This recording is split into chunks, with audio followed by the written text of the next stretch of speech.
আসসালামু আলাইকুম। সুপ্রিয় দর্শক কেমন আছেন? আশা করছি আপনারা অনেক অনেক ভালো আছেন। সুপ্রিয় দর্শক, আপনারা জানেন বাংলাদেশে এখন সোশ্যাল মিডিয়া থেকে শুরু করে সব জায়গাতেই একটা বিষয় নিয়ে ব্যাপকভাবে আলোচনা হচ্ছে। সেই বিষয়টা হলো মুফতি মুহিবুল্লাহ।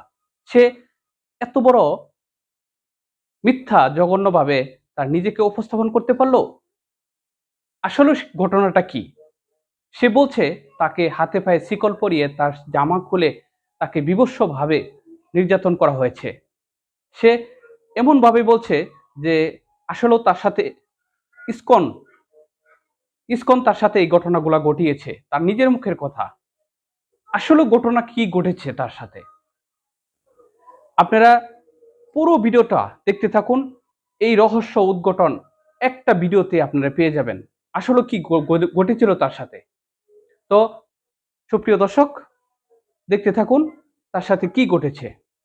অবচেতনভাবে উনি মনে করেন যে তার আরও অনেক দূর এগিয়ে যাওয়া দরকার। গাবতলী থেকে উনি শ্যামলী পরিবহনের একটা টিকিট ক্রয় করেন।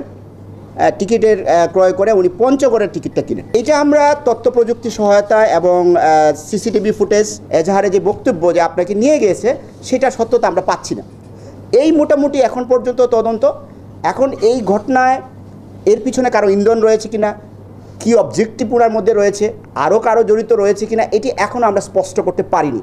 উনি বারবারই একটা কথা বলছিলেন যে উনি শারীরিক অক্ষমতাকে দায়ী করেন, যে আমার শারীরিক কিছু সমস্যার কারণে, মানসিক কিছু সমস্যার কারণে আমি এই ঘটনাটা করি। আমি হাঁটতে গেছি, হাঁটতে যাওয়ার পরে আমার মাথায় আসলো যে আমি চলতে থাকি, যাই কোন দিকে যাই বলতে পারি না। এক পর্যায়ে আমি অটো পাইছি, অটোতে উঠছি, মেরের বাজার নামছি। নামিয়ার পরে মনে চাইলো যে আমি জয়দেবপুর যাই, সিএনজি দিয়ে জয়দেবপুর গেছি। মাথায় আসলো যে আমি এখন বাসে উঠি, বাসে উঠে তারপরে কোন জায়গায় জানি শ্যামলী না জানি কোন জায়গায় নামাইছি। তারপরে এইখান থেকে আমি আরেকটা বাসে উঠে গাবতলী গেছি। ওইখান থেকে আমি মনে চাইলো যে আমি টিকিট করি, কই যাবো, আমার খেয়াল হলো যে আমি পঞ্চগড় যাই। পঞ্চগড় অনেক রাত্রে পঞ্চগড় নামছি। নামার পরে হাঁটতেছিলাম, কোন দিকে হাঁটতেছি আমি জানি না, আমি চিনি না, হাঁটতেছিলাম। এক পর্যায়ে আমি দেখি যে পঞ্চগড় জেলা প্রশাসকের কার্যালয়, তারপরে পুলিশ লাইন্স, এগুলি হাইটে পার হয়ে গেছে। পার হয়ে গিয়ে এক পর্যায়ে আমি একটা শিকল পরনে পাইলাম। ওইটা নিয়ে এক জায়গায় আমি প্রস্থান করতে বসলাম। প্রস্থান করতে বসে তারপরে প্রস্থান করলাম, আর লুঙ্গি পায়জামায় প্রস্তাব লাগলো, এরপরে জামায়ও লাগলো। তো জামা খুলে ফেলাইলাম, পায়জামা খুললাম, কিন্তু খোলার পরে আবার পরতে হইবে এই জিনিসটুকু আমি আর পারি নাই। ঠান্ডায় হয়ে শুয়ে পড়লাম, আর পায়ে শিকল দিলাম।